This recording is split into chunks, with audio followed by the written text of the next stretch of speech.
বিশেষ কিছুই নেই, ওই কয়েকদিন শরীরটা একটু বিদ্যুৎ হয়ে আছে আর কি। তোমার বেজুত শরীরকে জুতে আনতে হবে। শরীরের আর দোষ কি মহারাজ? শরীর যখন স্বাভাবিকের তুলনায় অস্বাভাবিক হয়ে যায় তখন ক্লান্তি তো গ্রাস করবেই। এই আমাকেই দেখুন না, ছিপছিপে বেতের মতো শরীর। সঠিক। মন্ত্রী মশাইয়ের শারীরিক সক্ষমতা তো সকলের ঈর্ষার কারণ। ব্যাস শুরু হয়ে গেছে পরস্পর পিঠ চুলকানোর খেলা।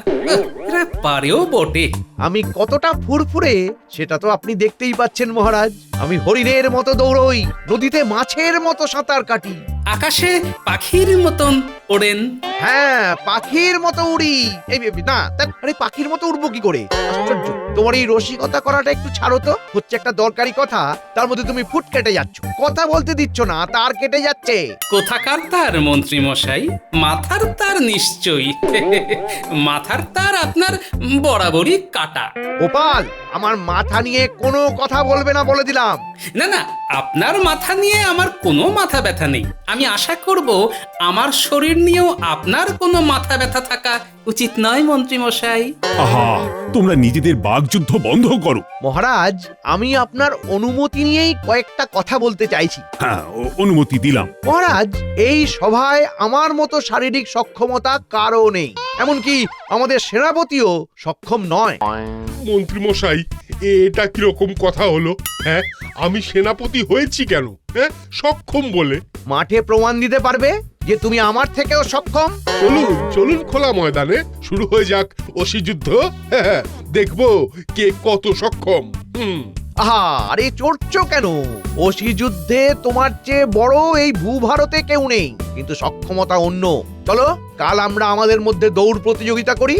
দৌড় প্রতিযোগিতা? হ্যাঁ, কাল সকালে আমার সাথে তোমাদের দৌড়তে হবে। গোপাল, তুমি সভাকবি। এই মাটি করেছে ও মন্ত্রী মশাই, আমি তো এক কবি। কলম দিয়ে অক্ষর সাজিয়ে আঁকি আমি ছবি। দৌড় দিয়ে ঘাম ঝরিয়ে আমার কি লাভ হবে? আমার কাজ তো পদ্য লেখা, শুধুই নীরবে। কি কাজ হবে লিখে এখন ওই সব পদ্য? জীবন এখন ভীষণ রকম কঠিন, কঠোর গদ্য। বাহ বাহ মন্ত্রী, আমি তোমাকে অনুমতি দিচ্ছি। কাল সকালে তুমি সেনাপতি আর গোপাল দৌড়বে। সভাকবিকে বরং মুক্তি দাও।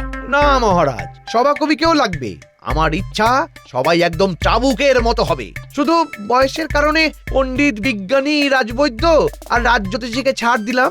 আমি তোমাকে অনুমতি দিলাম। এই বেত ঘোড়াদের একেবারে চাবুক বানিয়ে দাও। তো দেবই মহারাজ, কিন্তু আমার শিক্ষাদানের কিছু পারিশ্রমিক হবে তো নাকি? নিশ্চয়ই, আমি খাজাঞ্চিকে বলে দেব। তুমি রাজকোষ থেকে তোমার প্রয়োজন মতো পারিশ্রমিক নিয়ে নিও।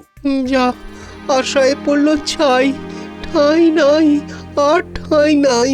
তাহলে কাল সকালে মাঠে চলে আসবে সবাই। ওসব নিয়ে একদম ভাববেন না। আমি ওদের ঘুম থেকে তুলে দৌড় করাতে নিয়ে আসবো। উফ, অসহ্য।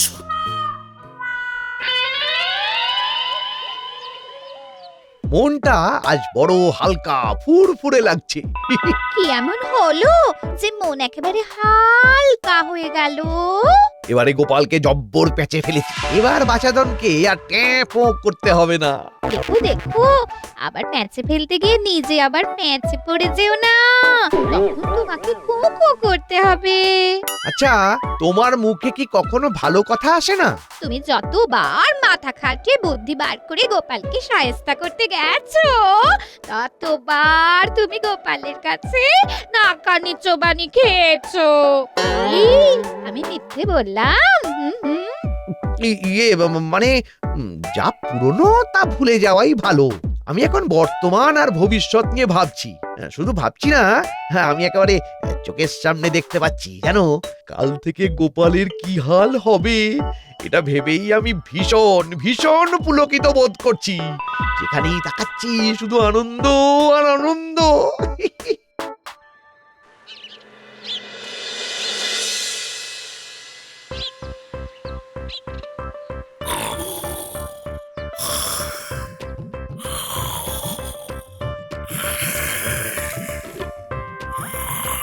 গোপাল দাদা, উঠে পড়ো। আর কিছুক্ষণ পরে সূর্যি মামা উঠে পড়বে। হ্যাঁ, আমি গো বটা বটকৃষ্ণ, উঠে পড়ো। আজ থেকে তো তোমার শরীর চর্চা শুরু। কি গো, বলি বটা এসব কি বলছে? তুমি এখন শরীর চর্চা করতে যাবে নাকি? হ্যাঁ, মহারাজের আদেশ। এটা আবার কবে হলো? কাল? ও, তাই জন্য মুখ হাঁড়ি করে ঘরে ঢুকে কিছু না খেয়ে শুয়ে পড়লে? প্রতিদিন এইভাবে তোমার ঘুম ভাঙাবে? তুমি একা নাকি সাথে আরো কেউ আছে গো? ও স্বভাব কবি, উঠে পড়ুন। অসহ্য, আমি হয়ে যাব পাগল। উঠে পড়ুন স্বভাব কবি, আকাশে উঠেছে লাল রবি। ওরে বাস, আমিও তো হলাম স্বভাব কবি। আমার এখন পাচ্ছে কান্না, মন বলছে যাস না যাস না। উঠে পড়ো স্বভাব কবি, হলো ভোর, ছোট জোর। আরে দূর ছাতা, এইভাবে রোজ সকালে যাতা। সেনাপতি, ওই পাঁচখাই গলায় আর চিৎকার করতে হবে না। আমি প্রস্তুত। চলুন চলুন দেখি আমাদের কোথায় যেতে হবে। বড় মাঠে, ওখানেই মহারাজ আসবেন। চলুন। নাও নাও, তোমার কসরত শুরু করো মন্ত্রী। আমরা অধীর আগ্রহে অপেক্ষা করছি। প্রথমে দৌড়। এই মাঠটাকে 10 পাক দিতে হবে। আমি দৌড়াও বলার সাথে সাথেই তোমরা দৌড়বে। সবাই প্রস্তুত হও। উফ, কার হাতে যে পড়লাম, আর বোধহয় বাঁচা যাবে না। ওগো, তুমি যাবে হেরে, আমি যে তোমায় আছি ধরে। কিছু উপায় করো গোপাল। কথা নয়, দৌড়ের জন্য প্রস্তুত হও। আমি 1 থেকে 3 বলবো, 3 বলার সাথে সাথে তোমরা দৌড়বে। বুঝলি বটা, এবার জমবে মজা। শুধু মজা, বড় মজা। এবারে গোপাল হবে ভাজা ভাজা। আসতে বল, গোপাল দাদা শুনতে পাবে। 1, 2, 3। এই দাঁড়ালে চলবে না। এই ছোট ছোট, এই সব কবি, এই কি হচ্ছে কি? আরে তুমি তুমি তো হাঁটছো হাঁটছো, ছোট এই ছোট।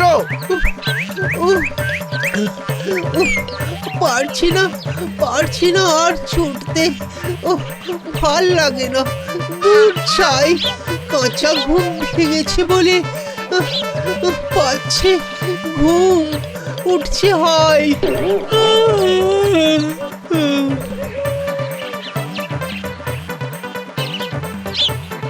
মন্ত্রী খুব কর্মা আছে। এবার সবাই সঠিক সময়ে রাজসভায় আসবে, সবাইকে চাবুকের মতো তৈরি করবে। হ্যাঁ, এবার ভার উত্তোলন। সেনাপতি, চলে এসো। তোমাকে ভার উত্তোলন করতে হবে। গোপাল, তোমাকেও ভার উত্তোলন করতে হবে। আর সভাকবি, আমি আর নেই আমাদের, শুয়ে পড়েছি তাই মাটিতে। কার ভার কে তুলবে? খুব ভালো প্রশ্ন। প্রথমে সেনাপতি গোপালকে তুলবে। মন্ত্রীমশাই, এটা কি ফাজলামি হচ্ছে? হ্যাঁ, এই, আমি তোমাদের শিক্ষাগুরু, আমার সাথে ভদ্রভাবে কথা বলবে। সেনাপতি, মন্ত্রীর আদেশ মাথা পেতে নাও। নাও নাও, গোপালকে তোলো। মন্ত্রীমশাইকে থামাতে হবে, কিন্তু কিভাবে? নিন সেনাপতি মশাই, আমাকে তুলুন। গুরু মহাশয় আদেশ করেছেন, সময় নষ্ট করবেন না। আহা, কি দৃশ্য! দারুণ ব্যাপার। ঠিক আছে, বলো বলো গোপাল ভাঁড় কি জয়।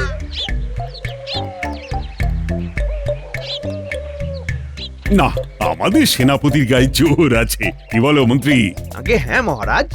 এবার গোপালকে নামালাম। এবার আমার ভার উত্তোলনের পালা। মন্ত্রীমশাই, আমি আমার পছন্দ মতো ভার তুলতে পারি? পারো। ঠিক আছে। ঠিক আছে, তুমি প্রস্তুত? প্রস্তুত গুরুদেব, আপনি আদেশ দিন শুধু। তবে তুমি তোমার পছন্দের ভার উত্তোলন করো।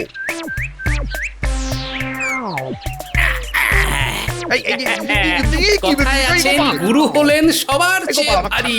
আমি তাই গুরুকে তুলে দেখাতে চাই আরে আমি নামাও বলছি। কত ছেড়ে দাও শক্তিমান। আমাকে, গোপাল। আরে ছেড়ে দাও। ওই কি গুরুর আদেশ শিরোধার্য।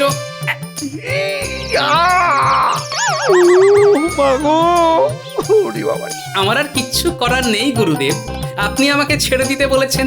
সবাই সাক্ষী, তাই আমি ছেড়ে দিলাম। আগো, আমার কোমর গেল গো। গোপাল তো তোমাকে খুব ভালোভাবে তুলেছিল, তুমি হঠাৎ করে ছেড়ে দিতে বললে কেন? আমি তো গুরুর আদেশ লঙ্ঘন করতে পারি না মহারাজ। গোপাল কি দিল? আমি জানতাম এই ধরনের কিছু একটা ঘটবে, যেটা আমি আগে থেকে আন্দাজ করেছিলাম। নাও নাও, এবার কোমর ভেঙে শুয়ে থাকো। গোপাল যে সে মানুষ নয়, গোপালের ওর বুদ্ধি। তুমি থামবে? বটা ঘটা, ওরে বাবারে, আমি হার মানবো না। এর ফল গোপালকে সুদে আসলে দিতে হবে। ওরে বাবারে, আমরা সেদিকে তাকিয়ে আছি মন্ত্রী মশাই। দেখবো গোপাল কত বুদ্ধি ধরে। ওরে বাবারে বাবারে বাবারে।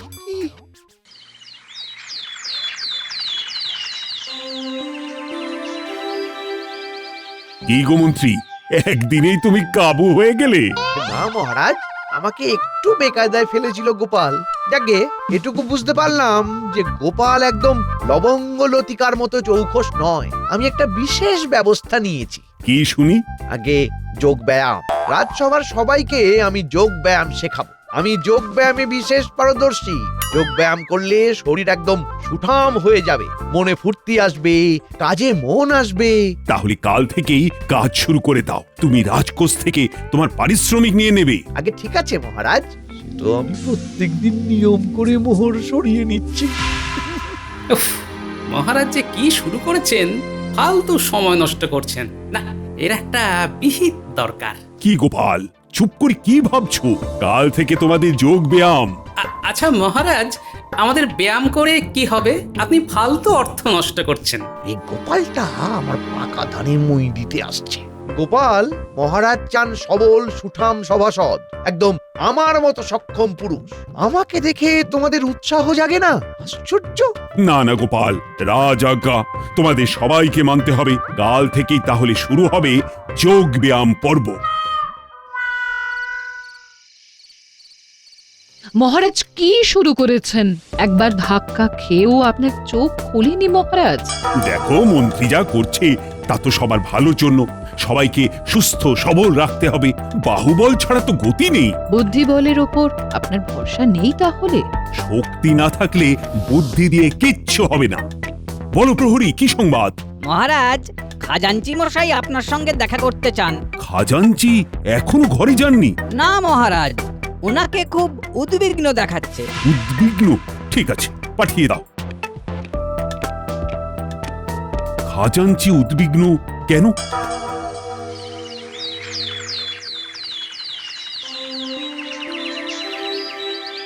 ওহ বাবা, মন্ত্রী মশাইয়ের যোগ ব্যায়ামের ঠেলায় আমাদের হাড়গোড়গুলো একেবারে ঝুড়ো ঝুড়ো হয়ে যাবে।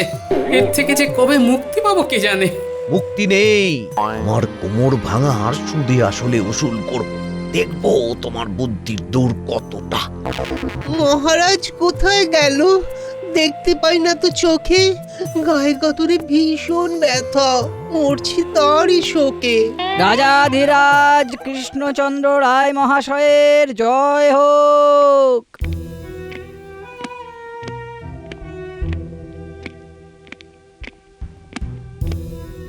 মহারাজ, আপনাকে খুব চিন্তিত দেখছি। কি হয়েছে? কাল রাতে খাজাঞ্চি আমার কাছে এসেছিল। তার হিসেবের সাথে কোষাগারের অর্থের হিসেব মিলছে না। কি বলছেন মহারাজ? হ্যাঁ মন্ত্রী, কেউ রাজ কোষাগার থেকে লুকিয়ে অর্থ আত্মসাৎ করছে। কি বলছেন মহারাজ? কার এত দুঃসাহস? সেটাই তো বুঝতে পারছি না। আর কোষাগারে খাজাঞ্চি তুমি আর আমি ছাড়া তো কেউ যায় না। মহারাজ কি আমাকে সন্দেহ করছেন? না না না, তুমি আমার মন্ত্রী, তোমাকে কি সন্দেহ করা যায়? আমার মনে হয় অন্য কেউ আছে। আজ থেকে দিবারাত্র পাহারা দেওয়ার ব্যবস্থা করতে হবে। একদম সঠিক সিদ্ধান্ত। আজ যে করে হোক কিছু মোহর সরিয়ে ফেলতে হবে। একটা টোপ দিই, দেখি যে চোর সে টোপটা গেলে কি না। মহারাজ, আমি চোর ধরতে পারবো। সে কি হে? ফাঁড় থেকে একেবারে গোয়েন্দা? বাবা, আর কত দেখবো? এসব তোমার কম্ম নয়, তুমি মন দিয়ে শরীর চর্চা করো, যাও। মন্ত্রী ঠিক বলেছে গোপাল, এই সব তোমার কাজ নয়। একবার আমাকে চোর ধরার একটা সুযোগ দিন না মন্ত্রী মশাই। ও মহারাজ, দিন না একটা সুযোগ। মেলা ফ্যাচ ফ্যাচ করে কানের মাথা খেও না তো। আমি একবার চেষ্টা করব, যদি না পারি তাহলে আপনারা যা শাস্তি দেবেন মাথা পেতে নেব। চোর ধরতে পারবে না সেটা নিশ্চিত, শাস্তিটা বেশ ভালো দিতে হবে। ও মহারাজ, মন্ত্রী মশাইকে বলুন না আমাকে একবার চোর ধরার সুযোগ দিতে। ও মন্ত্রী, গোপাল তো কানের মাথা খেয়ে নিল। বলছি, একটা সুযোগ কি দেওয়া যায় না? শাস্তির বিষয়টা আমাদের আগে বলে নিতে হবে, পরে কোনো রকম ওজোর আপত্তি শুনবো না, কেমন? একদম সঠিক বলেছ মন্ত্রী। প্রথমত দেরি করে সভায় আসা, তার উপরে আমাদের যদি ফালতু সময় গোপালের গোয়েন্দাগিরির কারণে নষ্ট হয় তবে কিন্তু কঠিন শাস্তি। নির্বাসন চিরদিনের মতো, না থাকবে বাঁশ, না বাজবে বাঁশি। ঠিক, একদম সঠিক শাস্তি। কি রাজি আছো তো গোপাল? আমার রাজি না হয়ে উপায় আছে। এবার আমার একটা কথা আছে, বলো শুনি। যদি আমি চোর ধরে দিতে পারি তাহলে আমি যা চাইবো তাই আমাকে দেবেন তো মহারাজ? দেব, কথা দিলাম। ব্যাস, তাহলে এবার আমাদের কোষাগারে যেতে হবে। ওখান থেকেই আমার গোয়েন্দাগিরি শুরু হবে। সভাসদদের অনুরোধ, সবাইকে আমার সাথে কোষাগারে যেতে হবে। তোমার কি মনে হয় যে চোর কোষাগারে তোমার জন্য অপেক্ষা করেছে? যাও, যাও, দেখি কোথাকার জল কোথায় গিয়ে দাঁড়ায়। চলো হে।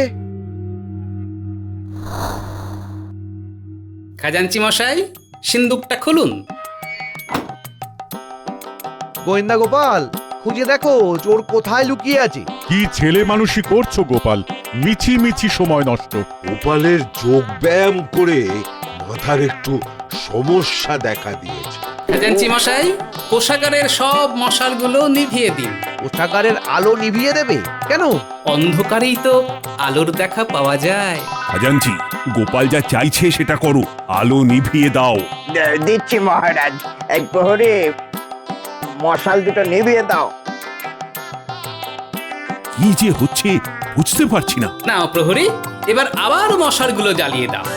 এই আলো নিভিয়ে আবার জ্বালিয়ে তুমি কি বুঝলে গোয়েন্দা গোপাল? সবাই সভায় চলুন, সেখানে গিয়ে বলবো। গোপাল, তুমি আমাদের সবার সময় নষ্ট করালে, এর ফল কিন্তু তোমাকে পেতে হবে। ঠিক, যার শরীর সক্ষম নয় সে সময়ের বিষয়েও ভাবতে পারে না। সবাই গেলেই বোঝা যাবে কত ধানে কত চাল। ঠিক আছে, চলো সভায়। ওখানে গিয়ে যদি চুরি সম্পর্কে আমাকে কিছু না জানাতে পারো তবে তোমার ভাগ্যে কিন্তু নির্বাসন নাচছে, মনে রেখো। চলো তাড়াতাড়ি। সবাই রাজসভায় আসুন। খাজাঞ্চি মশাই, আপনিও আসুন। নাও গোপাল, এবার চোরকে বলো। সেটা বলতে গেলে আমাদের সবাইকে শীর্ষাসন করতে হবে মহারাজ। কি আমাকেও শীর্ষাসন করতে হবে? সবাইকে। এই দেখুন, আমিও করছি। আমাদের গুরু আমাদের শিখিয়ে দিয়েছেন।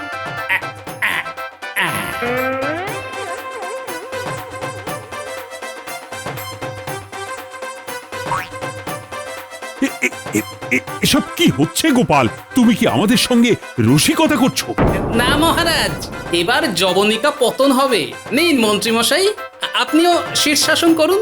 এই এটা কিন্তু বাড়াবাড়ি হচ্ছে। আমি শীর্ষাসন করতে পারবো না। পারবো না এ কথাটি বলবেন না। আর কেন পারবেন না সেটা ভাবুন শতবার। দেখুন মহারাজ, গোপাল কি অত্যাচার করছে। অত্যাচারের আর কি দেখলেন? সকালবেলায় যোগব্যায়ামে আমাদের উপর তো কম অত্যাচার করেননি। নিন, শীর্ষাসন করুন।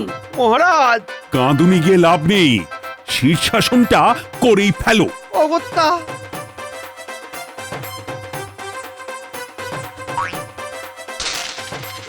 এটা কি হলো? অন্ধকারে মন্ত্রীমশাই কিছু মোহর হাতিয়ে নেন, ওটাই এখন করছে। এবার বুঝতে পারছেন তো কে চোর? পারছি না আবার। মন্ত্রী, শেষে শেষে এই ছিল তোমার মনে, রাজকোষে চুরি? মন্ত্রীমশাই, গোপালের মগজ চর্চা শক্তি চর্চাকে হারিয়ে দিল। জয় মগজের জয়। শরীর চর্চা চুল হয়ে গেল, আর নেই কো ভয়। যাও মন্ত্রী, এবার তুমি কারাগারে যাও। আমার খুব ভুল হয়েছে মহারাজ, লোভে পাপ। মহারাজ, এবার আমার চাওয়াটা আপনার কাছে চেয়ে নিই। বিলক্ষণ। মহারাজ, আমি আমার সময়ে আসব, এটাই আমার চাওয়া। মঞ্জুর করলাম। সেনাপতি, যাও এই বদমাইশ মন্ত্রীকে কারাগারে ঢুকিয়ে দাও। কদিন ধরে খুব জ্বালিয়েছিল। চলুন চলুন, এবার শ্রীঘরে চলুন। হ্যাঁ মহারাজ